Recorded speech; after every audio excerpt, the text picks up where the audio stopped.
Well, good morning, campers. I thought I'd do a little twisty test so Alex can have a look. It's sort of 6:30 on a Saturday morning. Can't sleep, too much to do for Christchurch build. So I thought I'd chuck this together and we'll do a couple of bits at them together and see what you get. The mauler is about 60 inch on the centre section, and I've just set it up and tried the bending test, and it would probably handle 20 kgs, no problem at all, because in the centre there, I push, you get a tiny bit of spring, but there's a lot of pressure just on that. So the centre section, I think, is really good. Should turn that radio down a bit so you just hear a bit better. So I'll put it together and then we'll see what happens when we get all the tips and make it a hell of a lot bigger, and then compare it to something like the Tomcat.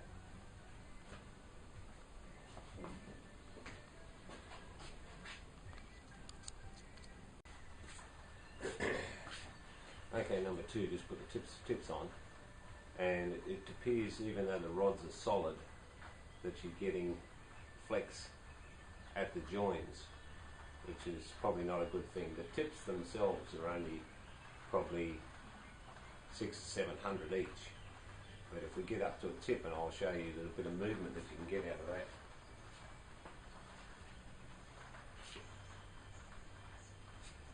I don't know whether you can see that, but that's just on that tip outboard section.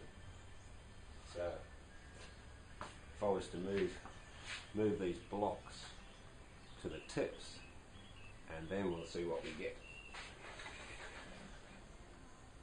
Straight away, with that tip in there, you can see you're getting flex, not at the centre, but at that wing.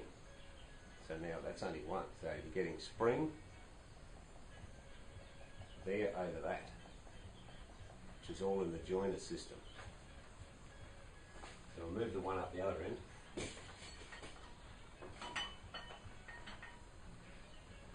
So now we're sitting 2.8 metres apart.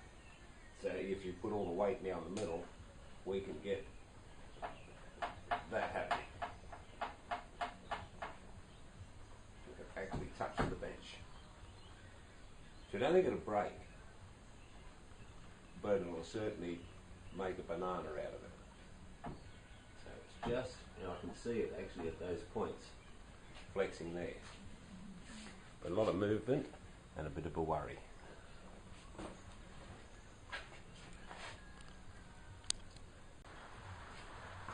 Right here, I set up the Tomcat. It's a featherweight in comparison when you put these things together. They're like a flying an eggshell, and I guess only fly in lighter conditions, and so it's quite a lot different. But it's sort of, once I set that up, and that is like massively springy in comparison. You know, I could bend that all the way down to the bench, and I've probably got 100 grams worth, 200 grams worth of pressure on there, and that just flexes like anything else.